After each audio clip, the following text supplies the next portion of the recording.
சீதாராம், அதிகாயன், அதுக்கப்புறம் மற்ற பசங்க, ராவணனோட மற்ற பசங்க எல்லாரும் வதம் பண்ணினதுக்கப்புறம் இப்போ ராவணனுக்கு ரொம்ப கஷ்டமாக இருக்குது. என்னடா பண்ணுறது, யார் அனுப்புறது அப்படின்னு யோசிக்கிறச்சே இந்திரஜித் அனுப்பலாம் அப்படின்னு ஒரு ஐடியா வந்துதான். இந்த ஐடியா வந்து இந்திரஜித்தை கூப்பிட்டு, இந்திரஜித், உன்னால் மட்டும்தான்ப்பா போய் வின் பண்ண முடியும், நீ தான் யூ தி கிரேட்டஸ்ட் வாரியர், நமக்கு உன்னால் இந்திரனையே ஜெயிக்க முடியும் அப்படின்னா இந்த 2 ஹியூமன் பீயிங்ஸ் ஏமாத்துறதுக்கு வெறும் மனுஷா தானே வா அப்படின்னு சொல்லி இந்த வானராலையும் மனுஷாலையும் இனிமேல் விடாத, உயிரோடையவே விடாத, பிரம்மாஸ்திரம் வேணாலும் பிரயோகப்படுத்த அவள் 2 பேரையும் அழிச்சிட்டு வந்துடும், அப்போ தான் எனக்கு நிம்மதி அப்படிங்கிறா ராவணன். இந்திரஜித் உடனே அவனோட ஸ்பெஷல் ஆர்மர் எடுத்துட்டு அதை போட்டுண்டு கையில் போ எடுத்துட்டு அவனோட சேரியட் எடுத்து நேராக அக்னி வந்து பூஜை பண்ணுற ஒரு இடம் இருக்கான் அவனுக்கு. அந்த மாதிரி ஒரு ஹோமகுண்டம் பெருசாக இருக்குது. அந்த இடத்துல போய் ஏதோ ஸ்பெஷல் மந்திரங்கள்லாம் சொல்லி அவனோட போ, ஏரோஸ், அவனோட சேரியட் எல்லாத்தையும் அவன் சார்ஜ் பண்ணிக்கிறானான் அந்த மந்திரத்தால். அதெல்லாம் ஜொலிக்கிறது, அந்த அளவுக்கு அவன் சார்ஜ் பண்ணிட்டான். இப்போ இந்திரஜித்தோட ஸ்பெஷல் பவர் என்ன? He can make himself invisible.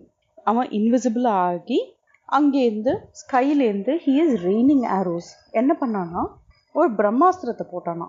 பிரம்மாஸ்திரத்தை போட்ட உடனே ராமர் சொல்கிறார், இவன் எங்கேருந்து போடுறான்னே தெரியலையே, என்ன பண்ணுறான்னு தெரியல, ஒரு பிரம்மாஸ்திரத்துக்கு இன்னொரு பிரம்மாஸ்திரம் பிரத்தியாஸ்திரமாக போட்டால் ரொம்ப நாசமாகும் உலகத்தில், அதனால நம்ம போடக்கூடாது, நம்ம இதை ஜஸ்ட்டு தாங்கிப்போம் அப்படின்னு சொல்லி லக்ஷ்மணர்கிட்ட சொல்கிறார். அண்ட் எங்கேருந்து ரெயின் ஆகுதுன்னு புரியல. ஸோ இவ 2 பேரும் அதை வாங்கிட்டு அப்படியே விழுந்துடுறா. எக்காச்சக்கமான வானரால் விழுந்துடுறா. ஏன்னா இந்த பிரம்மாஸ்திரம் ஒரே ஒரு அஸ்திரமாக, ஒரே ஒரு ஏரோவாக வந்து விழல, ஒரு ஷவர் ஆஃப் ஏரோஸாக வந்து விழுறது. அத்தான வானராலும் விழுந்துடுறா, ராமலக்ஷ்மணாலும் விழுந்துடுறா. இது மாதிரி விழுந்ததுக்கப்புறம் இந்திரஜித் சிரிச்சுண்டே, ஃபைனலாக எங்கள் அப்பாவுக்கு சந்தோஷமாக ஒரு நியூஸ் இருக்குது அப்படின்னு சொல்லிட்டு ஹி கோஸ் பேக். போய் ராவணன் கிட்ட அவன் சொல்கிறான். அதுக்குள்ளேயும் இங்கே விபீஷ்ணரும் ஹனுமானும் யாரானு உயிரோடு இருக்காளா, என்ன யாரானு இங்கே எழுப்ப முடியுமா அப்படின்னு பார்த்துட்டு ராத்திரி நேரத்தில் ஒரு டார்ச் எடுத்துட்டு இப்படி சுற்றி சுற்றி வந்துட்டு இருக்காளாம். வந்துட்டே இருக்கிறச்சே எங்கேயோ முணங்குற சத்தம் கேட்கறதான். அப்படின்னு வந்து சத்தம் கேட்கறதான். யாருன்னு பார்த்தா ஜாம்பவான். ஜாம்பவான் பார்த்த உடனே விபீஷ்ணர் வந்து, பெரியவரே, நீங்கள் இப்படி விழுந்து கிடக்கலே அப்படின்னு சொன்ன உடனே ஜாம்பவான் சொல்கிறார், எனக்கு கண்ணு ஒன்றுமே தெரியலப்பா, ஆனால் உன் குரலை கேட்டால் விபீஷ்ணன் மாதிரி இருக்கே அப்படின்னா. ஆமாம், நான் விபீஷ்ணன் தான் அப்படின்ன உடனே, அந்த ஹனுமான் இருக்காரா, ஹனுமான் எங்கேயான்னு இருக்காரா அப்படின்னு கேட்குறாளாம். விபீஷ்ணர் உடனே ஆச்சரியப்பட்டு கேட்டாலாம், நீங்கள் ராமலக்ஷ்மணாவை பற்றி கவலைப்படல, சுக்ரீவ மகாராஜா பற்றி கவலைப்படல, உங்களோட க்ரௌன் பிரின்ஸான அங்கதனை பற்றி கவலைப்படல, உங்களோட யுவராஜனான அங்கதனை பற்றி கவலைப்படல, சம்மந்தமே இல்லாமல் ஹனுமானை பற்றி கவலைப்படுறீங்களே அப்படின்னு சொல்லி கேட்டாலாம். உடனே ஜாம்பவான் சொன்னாலாம், அந்த ஒரு ஹனுமான் உயிரோடு இருந்தால் அத்தனை பேரும் பொழைச்சிடலாம், அந்த ஒரு ஹனுமான் போயிட்டா நாங்கள் எல்லாரும் உயிரோடு இருந்தும் பிரயோஜனம் கிடையாது, ஹனுமான் தான் ரொம்ப முக்கியம் நமக்கு அப்படின்னு சொன்னாலாம். அதுக்குள்ளேயும் ஹனுமான் அங்கே வந்து ஜாம்பவானோட பாதத்தை தொட்டு நமஸ்காரம் பண்ணாராம். உடனே ஜாம்பவான் எழுந்து உட்காந்து சொன்னாலாம், ஹே ஹனுமான், நீ என் பாதத்தை தொட்ட உடனே எனக்கு ஸ்ட்ரென்த் வருதுப்பா அப்படின்னு சொல்லிட்டு அவர் எழுந்து உட்காந்து சொன்னாராம், ஹனுமான் நீ போ, இங்கேருந்து நீ போர்ச்சே ரிஷப மலை ஒன்று வரும், ரிஷப பர்வதம் ஒன்று வரும், அதுலேருந்து பார்த்தேன்னா கைலாச மலைக்கு, அதுக்கும் கைலாச மலைக்கும் நடுவில், ரிஷப பர்வதத்துக்கும் கைலாச பர்வதத்துக்கும் நடுவில் ஓஷதி பர்வதம்னு ஒன்று இருக்குது. அந்த ஓஷதி பர்வதத்தில் நிறைய மெடிசினல் பிளான்ஸ் இருக்குது. அதெல்லாம் பார்த்தேன்னா அந்த ஹர்ப்ஸ் எல்லாமே வந்து ஜொலிக்கும், ஆஸ் இஃப் அதுலேயே ஃப்ளேம் இருக்கிற மாதிரி ஜொலிக்கும். அந்த பர்வதத்துலேருந்து மிருத சஞ்சீவினி அப்படின்னு சொல்லிட்டு ஒன்று இருக்குது, அது செத்து போனவாலேயே உயிரோடு கொண்டு வந்துடும். அப்புறம் விஷல்யகரணி அப்படின்னு ஒன்று இருக்குது, அதை போட்டால் இந்த காயமெல்லாம் இருக்குல்ல, இந்த இது குத்தி, அம்பு குத்தி வெட்டுப்பட்டு அதெல்லாம் கிடுகிடுன்னு ஹீல் ஆகிடும். அப்புறம் சுவர்ணகரணின்னு இருக்குது, அது எதுக்குன்னா அந்த ஸ்கின் வந்து திருப்பி பலன்னு அப்படியே இன்றைக்கி தான் ஃப்ரெஷ்ஷாக வந்த மாதிரி ஸ்கின் இருக்கும் பார்க்குறதுக்கு. அப்புறம் சந்தானி அப்படின்னு ஒன்று இருக்குது, அது எதுக்குன்னா உடஞ்சி போன கை காலெல்லாம் திருப்பி ஒட்ட வச்சு எல்லாம் சரி பண்ணுறதுக்கு. இது மாதிரி ஹர்ப்ஸ் எல்லாம் இருக்குது, அதெல்லாம் போய் கொண்டு வா அப்படின்னு சொல்லி ஹனுமானுக்கு சொல்லி கொடுத்து அனுப்புகிறாராம். ஹனுமான் உடனே திரிக்கூட்ட மலை மேலே ஏறி நின்னாராம். அந்த திரிக்கூட்ட மலை வந்து குட்டியாக ஒரு கல் மாதிரி இருந்துதான். ஹனுமான் மேலே ஏறி நின்ன உடனே அவ்வளோ பெருசாகிட்டாராம் ஹனுமான். அங்கே ஏறி நின்று சமுத்திர தேவதையை பார்த்து நமஸ்காரம் பண்ணி, நான் ராமருக்காக இந்த பெரிய காரியத்தை பண்ண போயின்னு இருக்கேன், எனக்கு ஆசீர்வாதம் பண்ணுங்கன்னு சொல்லிட்டு கிளம்புறாராம். ஜெய் ஸ்ரீராம் அப்படின்னு ஒரு பெரிய ஒரு குதிச்சு அங்க போனா மேரு பர்வதம் கிட்ட வந்துட்டாலாம். ஆஹா, இதுதான் இங்கதான் பிரம்மா இருப்பார் அப்படின்னு நினைச்சாராம். இங்கதான் ஹயக்ரீவரையும் வேண்டிப்பா எல்லாரும் அப்படின்னு சொல்லிட்டு அங்கே இருக்கே கைலாச பர்வதம், சிவன் அங்கதானே இருப்பார் அப்படின்னு சொல்லிட்டு இப்போ இதுதான் ரிஷப பர்வதம். அப்போ இங்கேருந்து அது பார்த்தா அதுதான் ஓஷதி பர்வதம் அப்படின்னு சொல்லி அவர் நின்ன இடத்துல இருந்தே பார்த்து கண்டுபிடிச்சு அவர் கரெக்டா ஓஷதி பர்வதத்துக்கு போனாராம். ஓஷதி பர்வதத்துக்கு போனா அங்க இருக்கிற அந்த ஹர்ப்ஸ் எல்லாம் யாரோ ஸ்ட்ரேஞ்சர் வரா, நம்மள பறிச்சிட போறா, ஒளிஞ்சுக்கோ அப்படிங்கறதான். இந்த ஹர்ப்ஸ் எல்லாம் யார் இதை பத்தி படிச்சிருக்காளோ, யாரு இதெல்லாம் ஆக்சுவலா டிசர்வ் பண்றாளோ அவள்கிட்ட தான் தன்னை காமிச்சுக்குமா, அது இல்லாட்டி ஒளிஞ்சுக்குமா. இந்த ஹர்ப்ஸ் எல்லாம் ஒளிஞ்சுட்ட உடனே ஹனுமான் தேடி பார்க்குறார். இவர் ஆக்சுவலா இதை பத்தி படிச்சது இல்லையோன்னு, அவருக்கு ஆக்சுவலா இதை பத்தி தெரியாது இல்லையா. அவர் ஜஸ்ட் ஜாம்பவான் சொன்னதை வச்சு தேட வந்திருக்கார். இவர் என்ன பண்ணார், அடடா இந்த ஹர்ப்ஸ் எல்லாம் காணுமே, சரி ஜாம்பவானுக்கு தெரியும் அப்படின்னு சொல்லி நேரா அந்த மலையோட சிகரத்தையே பேத்து எடுத்துன்னு வந்துட்டாராம். எப்படி வந்தார், ஒரு கையில அந்த மலையை தூக்கிண்டு அவர் அங்கேருந்து ஒரு குதிச்சு நேரா இங்க லங்கைக்கு வந்துட்டாராம். லங்கைக்கு வந்த உடனே என்னாச்சாம், அதோட வாசனை வருது இல்லையா, அந்த வாசனையிலேயே அத்தனை வானராலும் எழுந்துக்க ஆரம்பிச்சிட்டாலாம். ராமலக்ஷ்மணாலும் கொஞ்சம் தே ஸ்டார்டட் ஃபீலிங் பெட்டர். அப்படி எழுந்த உடனே திருப்பி இவாளுக்கு நல்லா பலம் வந்துட்டான். சரி இந்த ராட்சசாலும் தானே எழுந்துக்கணும், ஏன் எழுந்துக்கல, அவளும் தானே அடிபட்டு கிடக்கணும் அப்படின்னா அவ எழுந்துக்கவே இல்லையா. ஏன்னா ராவணன் என்ன பண்ணுவானா, எவ்ரி நைட் வார் முடிஞ்சதுக்கு அப்புறம் யாரெல்லாம் இது இருக்காளோ, ராட்சசா பாக்கி இருக்காளோ, விழுந்து கிடக்காளோ அந்த வார் ஃபீல்டுல அவ எல்லாரையும் தூக்கி கடலுக்குள்ள போட்டுருவானா. எதுக்காக கடலுக்குள்ள போட்டுருவான்னா, அவெல்லாம் அங்க விழுந்து கிடக்கிறத பார்த்து அச்சிச்சோ இவ்வளோ பேர் ராட்சசா போயிட்டாளா, அப்போ நம்மளும் செத்துருவோமா அப்படின்னு மற்ற ராட்சசாலுக்கு வாருக்கு வர வாழ்க்கை பயம் வரக்கூடாதுன்னு சொல்லி அவ எல்லாரையும் தூக்கி கடலுக்குள்ள போட்டுட்டானா. அதனால இந்த ஓஷதி பர்வதம் அவ யாரும் எழுந்துக்கல. ஆனா அத்தனை வானராலும் ஃபர்ஸ்ட் டேலேருந்து யார் விழுந்தாலோ அத்தனை பேரும் எழுந்துட்டாலாம். இப்ப திருப்பி எல்லாரும் பலத்தோட நிக்கிறாளாம். அதுக்குள்ளயும் ஹனுமான் திருப்பி போய் அந்த ஓஷதி பர்வதத்தை வச்சுட்டு வந்துட்டாராம். இப்போ எல்லாரும் சேர்ந்து லங்கைக்குள்ளேயே போய் எல்லா தீ வச்சு பெருசா சண்டை போட்டு பயங்கரமா இவெல்லாம் ஒரு காலாக்னி மாதிரி உள்ள வந்திருக்கலாம். உள்ள சண்டை போட்டு இருக்காளாம். கும்பகர்ணனோட பசங்க கும்பன் நிகும்பன், அவளோட நிறைய பவர்ஃபுல் ராட்சசாஸ், யுபாக்ஷா, சோனிதாக்ஷா, பிரஜக்னா, அதுக்கப்புறம் கம்பனா இவா எல்லாரையும் அமிச்சு போய் சண்டை போடுன்னு சொன்னாலாம். அவெல்லாம் பயங்கரமா சண்டை போட்டாலாம். ஆனா வானரால் பயங்கர ஸ்ட்ராங்கா இருந்தாலாம். அதனால என்னாச்சா, கம்பாவையும் பிரஜக்ஞாவும் அங்கதர் கொண்டுட்டாராம். சோனிதாக்ஷனை த்விவிதன், இதுக்கப்புறம் யுபாக்ஷாவை மைந்தன், இதுக்கப்புறம் கும்பா அப்படியே கோவத்துல அப்படியே ஒரு பெரிய ராம்பேஜ்ல கிளம்பினானா. அப்படியே தடுன்னு ஓடிட்டு இருக்கச்சே மைந்தனும் த்விவிதனும் இந்த அங்கதனோட கூட ஓடி அவெல்லாம் அப்படியே மயக்கம் போட்டே விழுந்துட்டாலாம் இந்த கும்பனுக்கு எதிர்க்க. அதுக்கப்புறம் ஒரு பெரிய சண்டை வந்துதான்.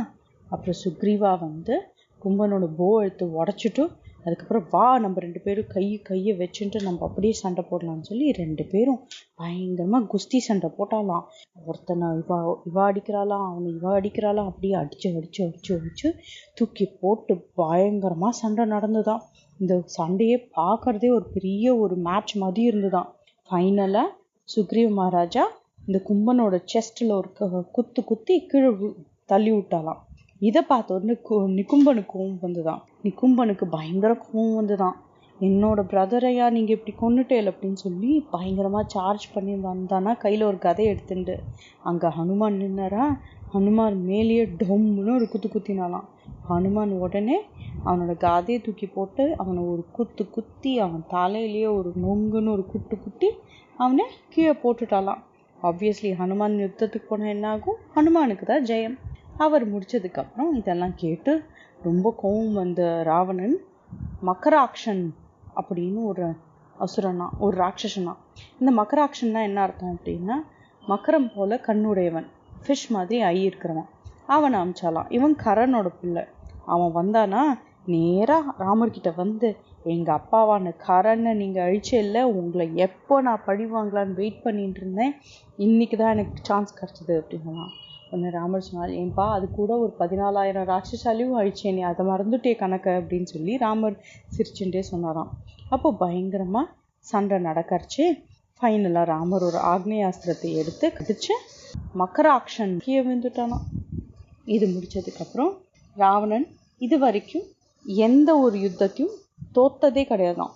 அதனால இந்த வாட்டி ராவணனுக்கு என்னடா இது, மக்கராக்ஷனும் போயிட்டான், கும்பன்னிக்கும்பனும் போயிட்டான், அவ்வளோ பவர்ஃபுல் ராட்சசாஸ் அத்தனை பேரும் போயிட்டான்னு உடனே திருப்பி இந்திரஜித்தை கூப்பிட்டு அமிச்சாலாம். இந்திரஜித் போ, நீ போய் எப்படியான வின் பண்ணு அப்படின்னு சொல்லி சொன்னாலாம். உடனே இந்திரஜித் திருப்பி அவனோட ஸ்பெஷல் தேரில் ஏறி அப்படி போய் இன்விசிபிளாக போய் இந்த வாட்டி சத்தமும் வரக்கூடாது, எங்கேருந்து வந்ததுன்னா சப்தவேதி வச்சு போட்டாலும் போட்டுருவான், அதனால சத்தமும் இல்லாமல் he started raining arrows at everybody. எல்லார் மேலேயும் டப டப டப டபன்னு விழ ஆரம்பிச்சுதான்.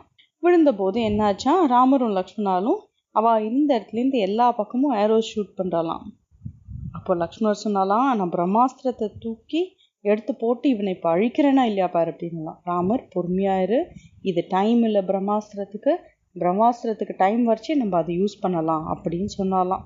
அப்போது சரி அப்படிங்கிறச்சு என்னாச்சு, இந்திரஜித் அதுக்குள்ளே போய் ஒரு மாயா சீத்தையை பண்ணிட்டு வந்து அப்படி எல்லாருக்கும் நடுவில் வந்து அந்த சீத்தையோட கழுத்தை வெட்டிட்டு, இவளுக்காக தானே நீங்கள்லாம் இப்படி சண்டை போடுறேன் இப்போ பாருங்கன்னு சொல்லி அவள் கழுத்தை வெட்டினாலாம். அவளும் ராமா ராமா என்னை காப்பாத்துன்னு சொல்கிறாளாம். ஹனுமான் வந்து ஒரு தூரத்துலேருந்து பார்த்துட்டு இருக்காராம். அவர் ஓடி வராராம், வேண்டாம் நீ இதை பண்ணாதேன்னு சொல்லி. அதுக்குள்ளேயும் சீத்தையோட கழுத்தை வெட்டி தூக்கி போட்டுட்டாலாம். ஹனுமான் அப்படியே கண்ணில் தண்ணியாக வரதான், ஹான்னு சொல்லி சிரிச்சுட்டே இந்த இந்திரஜித் கிளம்பி போயிட்டானான். அவன் தேரில் ஏறி. ஹனுமானுக்கு என்ன பண்ணுறதுன்னு தெரியலையா, வானரால் எல்லாரையும் கேதர் பண்ணிட்டு அப்படி அவள் எல்லாரையும் சமாதானப்படுத்திட்டு, ஆனால் ஹனுமான் கண்ணிலேருந்து தார தாரையாக தண்ணி கொட்டுறது. அங்கேருந்து ராமர்கிட்டையும் லக்ஷ்மணர்கிட்டையும் இந்த நியூஸை வந்து டோல்டம் இந்த மாதிரி இந்திரஜித் வந்து சீத்தையை இது மாதிரி கட் பண்ணி போட்டுட்டு போயிட்டே இருந்தான் அப்படின்னு. இது கேட்ட உடனே ராமர் அப்படியே டம்மான்னு கீழே விழுந்துட்டாராம் மயக்கம் போட்டு. லக்ஷ்மணர் வந்து இது மாதிரி ஒருத்தருக்கு லைஃப் உண்டோ, ஒரு பிரின்ஸாக இருந்து நாளைக்கு ராஜாவாக போகிறோன்னு சொல்லிட்டு யுவராஜனாக ஆக போகிறோன்னு நினச்சிட்டு இருக்காச்சு. காட்டுக்கு வந்து இவ்வளோ கஷ்டப்பட்டு சீத்தையும் வந்து இவன் கடத்திட்டு போய் ஃபைனலாக பேட்டில் வின் பண்ண போகிறோம் கட்சி சீத்தையை கட் பண்ணி போட்டுட்டான் இந்த இந்திரஜித். என்ன பண்ணுறது, இது மாதிரி ஒரு லைஃப் உண்டா அப்படின்னு சொல்லி லக்ஷ்மணர் ரொம்ப நொந்துண்டாராம். ராமர் மயக்கம் போட்டே விழுந்திருக்காராம். அந்த நேரம் விபீஷ்ணர் வந்தபோது விபீஷ்ணர் என்ன ஆச்சுன்னு கேள்விப்பட்டாராம். கேள்விப்பட்டது இல்லை கண்டிப்பாக வந்து ராவணன் அலோவ் பண்ணியிருக்க மாட்டான், சான்ஸே இல்லை, சீத்தை பக்கத்தில் யாராலையும் போக முடியாது, இது இந்திரஜித் வந்து அவன் சும்மா மாயாஜாலம் பண்ணியிருக்கான் அப்படின்னா. எல்லாரும் முடிச்சு பார்த்தாலாம். ராமருக்கும் ஜலத்தை தெளித்து அவர் எழுப்பி விட்டு, இது கண்டிப்பாக சீத்தை கிடையாது, இது வெறும் மாயாஜாலம், நீங்கள் நம்பாதீங்கோ, ஏன்னா ராவணன் யாரையும் சீத்தை பக்கத்தில் விடமாட்டான், எனக்கு ராவணனை பற்றி நல்லா தெரியும். இந்திரஜித் வந்து he is gone to buy time. நிகும்பிலான்னு ஒரு இடம் இருக்குது, அந்த இடத்துல போய் அவனோட மாயாஜாலத்துக்கு நிறைய ப்ரேயர்லாம் அது மாதிரியெல்லாம் இருக்குது, அந்த ரிச்சுவல்ஸ் எல்லாம் முடித்தா அவனுக்கு பயங்கர பவர் வந்துடும், அதுக்கப்புறம் அவனை வின்னே பண்ண முடியாது. அதனால நம்மலாம் இப்போ சோகமாக இருக்கோம்ல, சண்டை போட மாட்டோம்ல, இந்த இந்திரஜித் கண்டிப்பாக நிகும்பிலாவுக்கு போய் அந்த யாகம் பண்ண போயிருக்கான், அவனை போய் இப்போவே நம்ம வந்து அழிச்சா அப்போ அவனை ஈஸியாக அழிச்சிட முடியும். ஏன்னா பிரம்மா ஒரு விஷயம் சொல்லியிருக்கார், அவன் இந்த யாகத்தை பூர்த்தி பண்ணுறதுக்கு முன்னாடி நிகும்பிலால வந்து யாரான அவனோட சண்டை போட்டால் அவன் அது பாதியில் அந்த யாகத்தில் இருந்து வந்து அந்த சண்டையை போட்டால் கண்டிப்பாக அவன் தோற்று போயிடுவான்னு சொல்லியிருக்கா.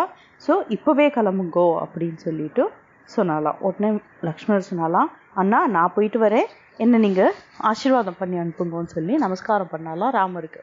ராமரும் போயிட்டு வா தம்பி, நீ போய் பண்ண போகிறது ஒரு பெரிய விஷயம், ஏன்னா இந்த இந்திரஜித் ஓட சண்டை போடுறதுங்கிறது ரொம்ப பெரிய விஷயம். அவன் வந்து ஒரு மாயாவிங்கிறதுனால ஸ்ட்ரெயிட் ஃபார்வர்டான யுத்தமே இல்லைங்கிறதுனால it's very difficult to defeat him, நீ போய் ரொம்ப ஜாகிரதையாக சண்டை போடு அப்படின்னு சொன்னாலாம்.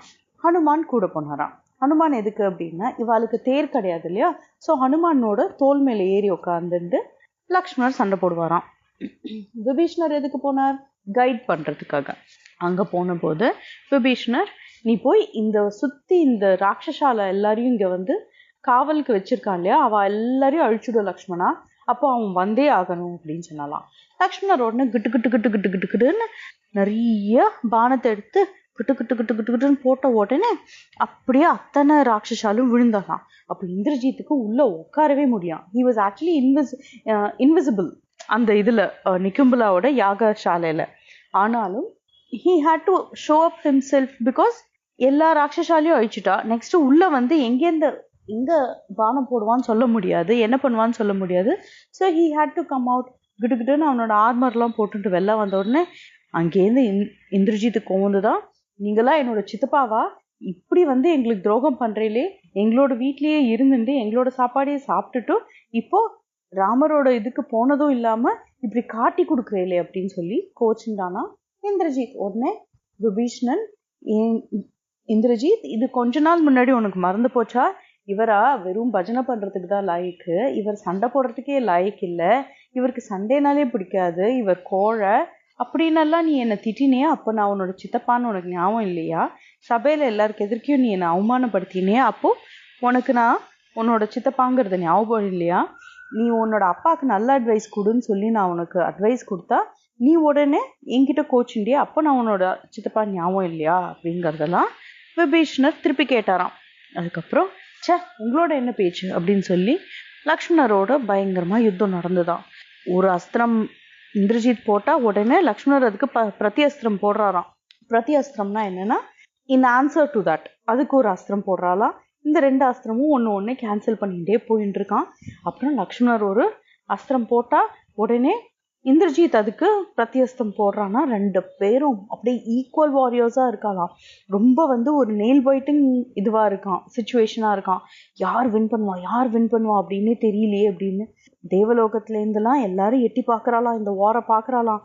ஆஹா, லக்ஷ்மணர் வின் பண்ணுமே நான் எல்லாருக்கும் ஒரே டென்ஷனா இருக்கான் தேவலோகத்துல எல்லாருக்கும். ஏன்னா இந்த இந்திரஜித் அவ்வளோ மோசமானவன். திடீர்னு காணாம போனானா அங்கேருந்து இன்னொரு சேரியட்டை வந்து பவர்ஃபுல் சேரியட்டா ஒன்று எடுத்துன்னு வந்து நிற்கிறானா. அங்கேருந்து வந்து பயங்கரமா சண்டை போட்டுட்டே இருக்காருச்சு.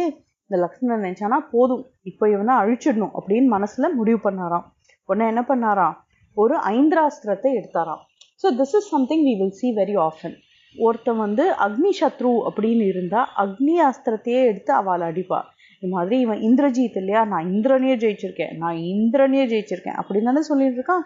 அப்போ இங்க ஐந்திராஸ்திரம், இந்திரனோட அஸ்திரத்தையே எடுத்து லக்ஷ்மணர் போடுறாளாம். அவர் என்ன சாதாரணமா எடுத்து போடுறாளா இல்ல, அவர் வந்து ஒரு கண்டிஷனோட அதை போடுறாராம். என்ன கண்டிஷன் அப்படின்னா, ஒருவேளை என்னோட அண்ணா ராமன், தசரத புத்திரன் இல்லையா அந்த ராமன், அவன் எப்பவுமே தர்மத்துல இருந்திருக்கார், அவரை மாதிரி ஒரு ஸ்ட்ராங் வாரியர் கிடையாது அப்படிங்கிறதுனால, அவரை மாதிரி சத்தியத்திலையும் தர்மத்திலையும் யாரும் கிடையாது அப்படிங்கிறதெல்லாம் ட்ரூத்தா இருந்ததுன்னா அப்போ இந்த ஐந்திராஸ்திரம் போய் இந்திரஜித்தை அடிக்கட்டும் அப்படின்னு சொல்லி he lets go this arrow.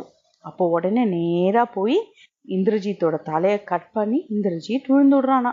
விழுந்த உடனே லக்ஷ்மணர்கிட்ட ஜெய் லக்ஷ்மணான்னு அத்தான வானராசும் அவ வந்து இது பண்ண ஆரம்பிச்சிடுறான், ஜெயகோஷம் போட்டு சியர் பண்ண ஆரம்பிச்சுடுறான்.